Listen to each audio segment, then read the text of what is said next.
نحمده ونصلي ونسلم على رسوله الكريم اما بعد فاعوذ باللہ من الشیطان الرجیم بسم اللہ الرحمن الرحیم قال اللہ تبارک وتعالی فی الکلام المجید والفرقان الحمید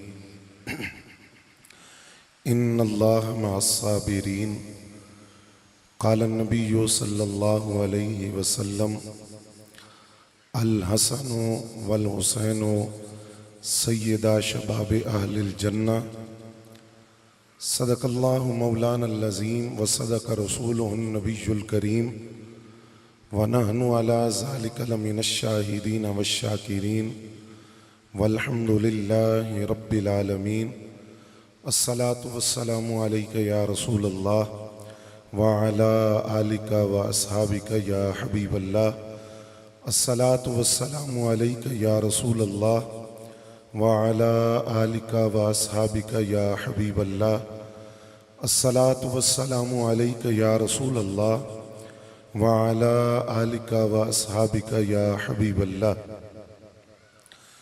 پارہائے صحف غنچہائے قدس اہل بیت نبوت پہ لاکھوں سلام آب تطہیر سے جس میں پودے جمے اس ریاض نجابت پہ لاکھوں سلام خون خیر الرسل سے ہے جن کا خمیر ان کی بیلوس تینت پہ لاکھوں سلام اور معدوم نہ تھا سایہ شاہ ثقلین اس نور کی جلوگاہ تھی ذات حسنین تمثیل نے سایہ کے دو حصے کیے آدھے سے حسن بنے ہیں آدھے سے حسین حمد و ثنا کے بعد انتہائی واجب الاحترام قابل صد احترام بزرگوں اور دوستوں، ایک عرب مفکر نے کہا تھا کہ اللہ تعالیٰ کا جو قرب ہے وہ سونے کی طرح ہے۔ سونا جب تک آگ میں جلایا نہ جائے سونے میں چمک بھی نہیں آتی اور سونے کی کوئی شکل بھی نہیں بنتی۔ رب کا قرب پھولوں کی سیج نہیں ہے، اللہ کی دوستی آسائشوں اور سہولتوں کا سفر نہیں ہے۔ رب تک پہنچنے کے لیے تکلیفیں بھی آتی ہیں، امتحان بھی آتے ہیں، آزمائشیں بھی آتی ہیں، مصیبتیں بھی آتی ہیں، اور یہ قانون ہے کہ جو جتنا بڑا متقی ہوتا ہے اس پر اتنی بڑی آزمائش آتی ہے۔ نبی علیہ السلام نے ارشاد فرمایا سب سے زیادہ آزمائشیں مجھ پر آئی ہیں، اور آقا کریم صلی اللہ علیہ وآلہ وسلم نے یہ بھی ارشاد فرمایا جو آزمائشوں کو، امتحانات کو، تکالیف کو حوصلے کے ساتھ برداشت کر لیتا ہے وہ رب کا قرب بھی پا لیتا ہے اور رب کا دوست بھی بن جاتا ہے۔ حضرت سیدنا امیر حمزہ رضی اللہ تعالیٰ عنہ کی شہادت تاریخ اسلام کی بڑی دردناک شہادت ہے، اور جس وقت حضرت امیر حمزہ رضی اللہ تعالیٰ عنہ کی لاش پر نبی علیہ السلام تشریف لائے اور اپنے چچا جان کی لاش کو اس حالت میں دیکھا کہ سینہ اتھر چاک ہے، کلیجہ باہر پڑا ہے، لاش کو مسلح کیا گیا ہے، تو حضرت عبداللہ ابن مسعود رضی اللہ تعالیٰ عنہ کے لفظ ہے کہ میں نے نبی علیہ السلام کو اس طرح روتے ہوئے کبھی نہیں دیکھا۔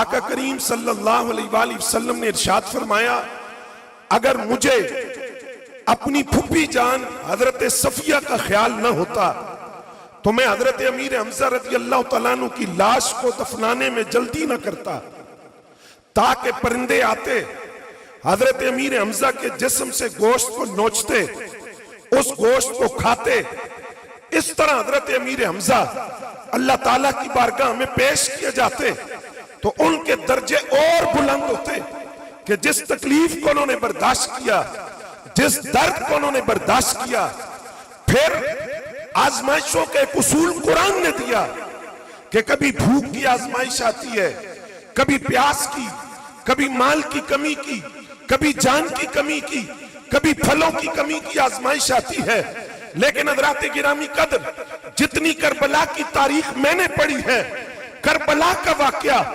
اس حوالے سے بڑا عجیب ہے کہ آزمائشیں ٹھہر ٹھہر کر آتی ہیں، لیکن کربلا وہ ہے جہاں ایک ہی دن ساری آزمائشیں اکٹھی آئی ہے، بھوک بھی ہے، پیاس